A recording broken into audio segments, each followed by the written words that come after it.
to shape our own social institutions, which is a very polite, very Southern way of saying we want to be able to control our former slaves. At great personal risk, African Americans held political meetings to get out the vote.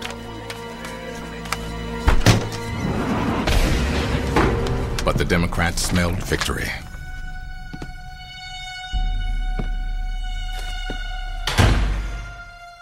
On November 7th, 1876, everyone who dared went to the polls. The day after the election, there were accusations of vote tampering in 3 southern states: Florida, Louisiana, and South Carolina. In fact, there's 2 returns come from all 3 of these states. One set of returns say that the Democrats had won the election. Another set says that the Republicans had won the election. And this, of course, leads to an impasse in Congress, and they decide then to appoint a commission. As the commission argued whether the Republican Rutherford B. Hayes or the Democrat Samuel L. Tilden should become president, the March 4th inauguration deadline loomed. Robert Smalls spoke about the continued violence against Republicans in his state. The Democratic Party pursued a policy calculated to drive from the state every white man who would refuse to join them in their attempts to deprive the Negro of the rights guaranteed him by the Constitution of the United States. The debate dragged on. The struggle for freedom was in jeopardy. And hence the basis of a bargain which will allow Rutherford B. Hayes to assume the presidency. On the evening of February 26, 1877, just 6 days before the inauguration deadline, a clandestine meeting between representatives of both candidates took place at the Wormley Hotel in Washington, D.C.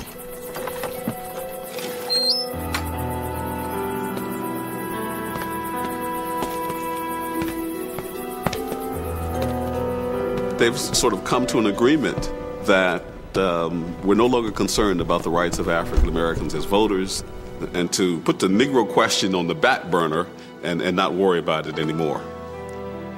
And they literally turn African Americans over to the South.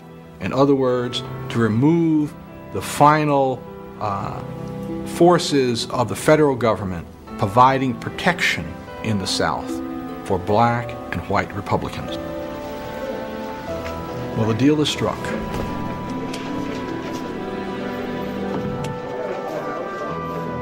And so this is the infamous then compromise of 1877.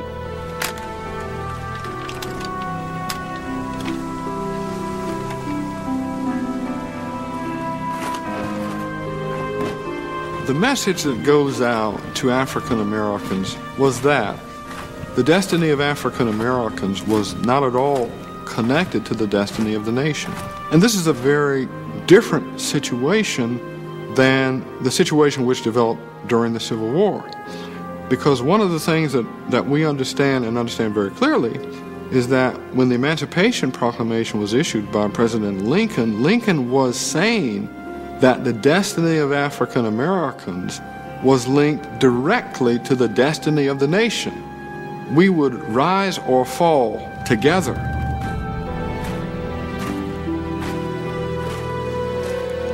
And now, with the rise of Rutherford B. Hayes as Republican president, now Republicans were essentially saying that the country can get along very well without you.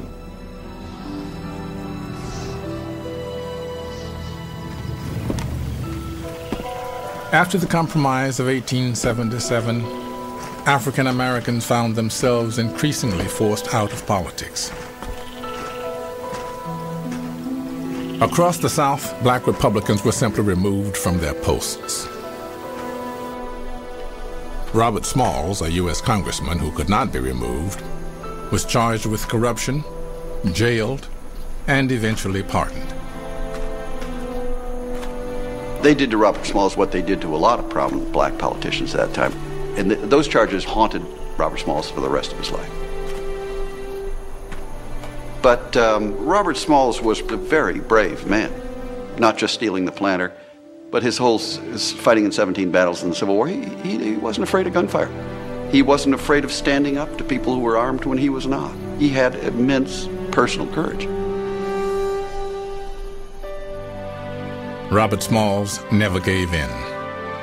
To the disdain of the Democrats, he continued to run and be re-elected from his predominantly black district for 9 more years. His leadership would give hope to his people in the years of uncertainty to come. Across the South, Democratic leaders did all they could to erase Reconstruction from their minds and from the law. Gradually, African American voters are intimidated to the point where they all but cease to be allowed to vote. Mississippi passed a series of laws that allowed legal discrimination against African Americans in almost every phase of life.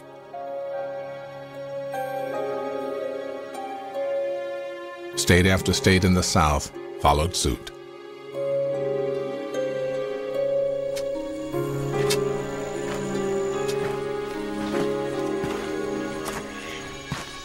As the old slave system was turned into a new system of servitude, many African Americans stayed to fight on the soil they had always called home. Others took their fate into their own hands and joined the movement west.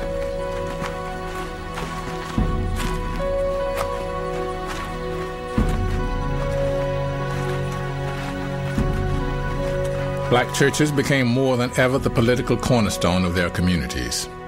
Through them, African Americans kept faith in the American dream. Ministers preached, as they had during slavery, that liberation would come. The period of Reconstruction is a very instructive period in American society. It is America, in some ways, at its racial worst. But there are glimmers of America at its racial best. This moment when people, with everything in the world, including history against them, had exercised both democracy and political power, real political power.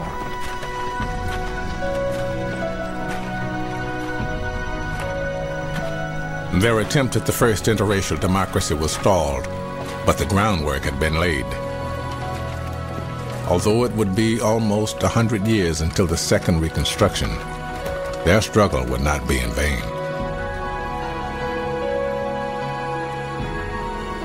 Out of Reconstruction come the basic tools that allow the modern civil rights movement to establish important victories in the 1960s. Without the 14th Amendment, without the 15th Amendment, the civil rights movement would have had very little foundation upon which to build. So that Reconstruction really does have an important impact on all of the generations that follow. It would be too simple to say that Reconstruction was a total failure. It wasn't a total failure. There was a period of time when America provided a ray of hope.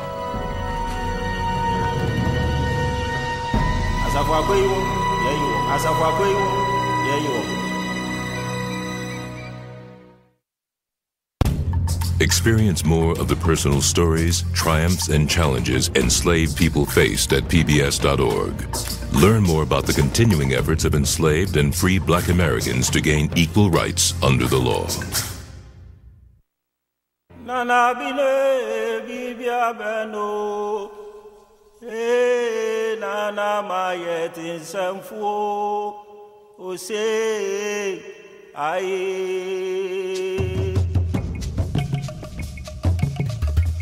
Osubetom frama for boy, ebekoro sana bide.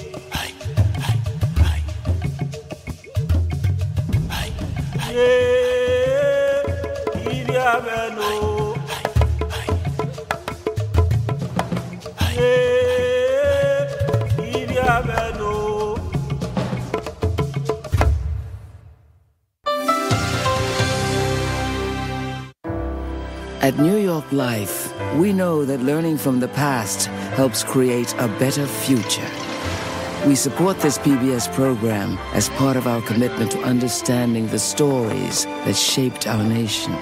Guided by our values, financial strength, integrity, and humanity, New York Life has been part of America's story since 1845. Join us in exploring the defining moments of our nation's history. We are PBS.